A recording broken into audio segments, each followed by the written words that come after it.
আসসালামু আলাইকুম বন্ধুরা, কেমন আছেন? অবশ্যই সবাই ভালো আছেন, আমিও ভালো আছি। আল্লাহর রহমতে আপনারাও ভালো থাকেন, আমিও ভালো থাকি। কিন্তু হঠাৎ করে একটা সমস্যা হয়ে গেছে বন্ধুরা, আপনাদের সাথে তাই এটাও শেয়ার করি। কারণ ওয়াইফাই লাইন ছিল না 3 দিন ধরে। আজকে লাইনটা আসছে 4 দিনের দিন, তাই আপনাদের সাথে আমি আজকে কথা বলতে পারতেছি। তাছাড়া কয়েকদিন ধরে কথা বলতে পারিনি। অবশ্যই আপনারা সেটা খেয়াল করে দেখেছেন।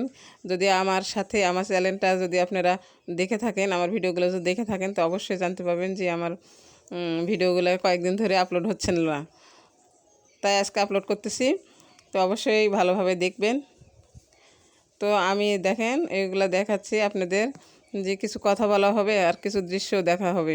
কারণ আমি রাজশাহীতে গেছিলাম, আবার যাওয়ার পরে আবার ভালো করে ঘুরে ফিরে দেখলাম। এবং জিয়া পার্কে গেছিলাম, একটু জিয়া পার্কে যা দেখতে ভালো নাই, সব কিছু লন্ডভন্ড হয়ে ভাঙা চুরে পড়ে আছে, তাই ভালো হলো না দেখা।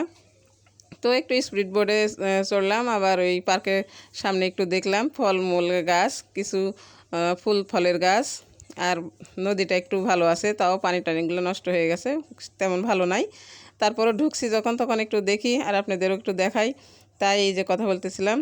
তো বাসায় আসলাম, বাসায় ছাদের উপর গেলাম, 6তলা বিল্ডিংয়ে আমার ভাতিজা বাসা নিয়েছিল, ওই বাসায় গেছি। যাই অবশ্যই চলো ছাদে দেখি আমাদের রাজশাহী শহরটা কেমন দেখতে লাগে, ছাদের উপর থেকে একটু দেখি।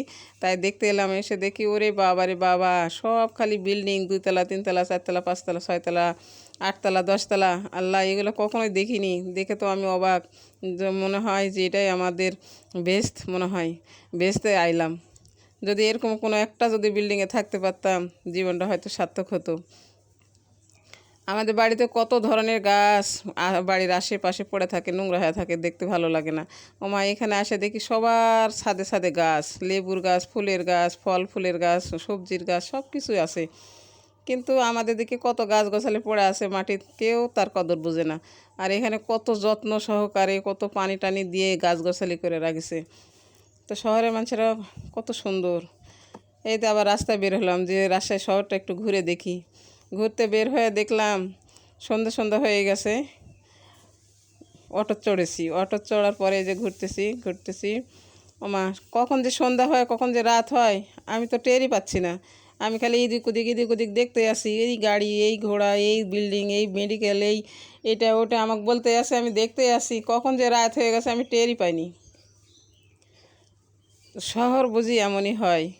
আর শহরের রাস্তা দেখেন কত সুন্দর, আর আমাদের রাস্তা ভাঙ্গা চূড়া, মাটি কাদা, পানি ভরা, জঙ্গলে ভরা রাস্তার। এটা কত সুন্দর পরিষ্কার, মনে হয় প্রতিদিন ন্যাকড়া দিয়ে পরিষ্কার করে, পানি দিয়ে ন্যাকড়া দিয়ে, এরকম সুন্দর হয়ে আছে। যেমন আমাদের ঘরের মেঝে থাকে, এরকম সুন্দর করে রাখছে রাস্তাটা। এক পাশ দিয়ে যায় আর এক পাশ দিয়ে আসে। আর আমাদের দিকে তো একটাই রাস্তা, একদিক দিয়ে যায় একদিক দিয়ে আসে। এখানে দেখি দুই পারে দুইটা রাস্তা, বাউন্ডারি দেওয়া। ও বাবা, কি সুন্দর দেখতে। আসলে সব কিছুই সুন্দর, পৃথিবীটা যে এত সুন্দর। আর রাজশাহী শহর মনে হয় তার চেয়ে পৃথিবীর সবচেয়ে সব কিছুর থাইতে মনে হয় রাজশাহী শহরটা সুন্দর, সব কিছুর থেকে। কারণ আমি রাজশাহীতে থাকি এবং রাজশাহী জেলায় আমার বাড়ি। রাজশাহী শহরে আমি প্রথম আসছি, তাই মনে হচ্ছে যে আমার রাজশাহীটাই মনে হয় পৃথিবীর সবচেয়ে সুন্দর একটা জায়গা, এরকম মনে হচ্ছে। তো বন্ধুরা, কেমন আছেন, কীভাবে আছেন, কি করতেছেন? আর রাজশাহী শহরটা অবশ্যই দেখে যাবেন, যে যেখানে আছেন। রাজশাহী শহর কিন্তু অনেক সুন্দর। আমরা গ্রাম থেকে এসে এত সুন্দর মনে করছি, তাহলে আপনারা অবশ্যই শহরে গ্রামে যে যেখানে আছেন সেখান থেকে এসে অবশ্যই রাজশাহী শহরটা একবার দেখে যাবেন, কত সুন্দর। আর আমার ভিডিওতে তো দেখতেই পাচ্ছেন, দেখেন কত গাড়ি, কত সুন্দর। রাস্তার মধ্যে দেখেন কত সুন্দর গাছ লাগায় রাখছে, ফুলের গাছ, কত সুন্দর সুন্দর ফুলের বাউন্ডারি দিয়ে দিয়ে রাখছে, বড় বড় ফুলের গাছ। আবার এমনিতে ঘাস, বড় গাছ, কত কিছু রাস্তার মাঝখানে হয়েছে।